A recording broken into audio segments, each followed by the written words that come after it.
Le père Paolo Dalloglio est un prêtre jésuite italien venu vivre en Syrie dans les années 1980 pour y fonder un monastère à 80 km nord de Damas, le monastère de Mar Moussa.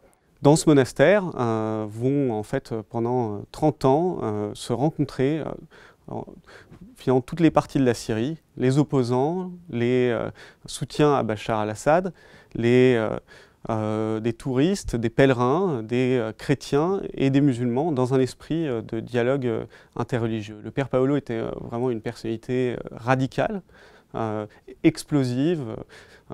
Ceux que j'ai rencontrés, qui l'avaient connu, le décrivent poussant des colères, mais aussi ayant vraiment une très grande sagesse.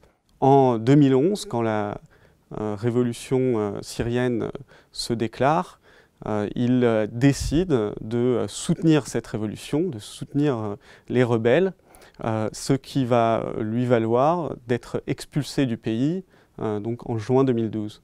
Par la suite, il ne va pas abandonner le combat, c'est vraiment sa personnalité, c'est quelqu'un qui ne lâche rien, et il va militer en Europe pour le soutien aux rebelles, mais aussi retourner plusieurs fois clandestinement en Syrie pour aller dialoguer avec différents groupes. C'est dans cet esprit qu'il est allé à Raqqa à l'été 2013, dans l'espoir de négocier avec un groupe qui à l'époque ne contrôlait pas la ville, mais donc posait des problèmes à la révolution, c'est l'État islamique en Irak et en Syrie. Il voulait y rencontrer Abou Bakr al-Baghdadi et le 29 juillet 2013, il va disparaître complètement sans qu'on sache ce qui lui est arrivé.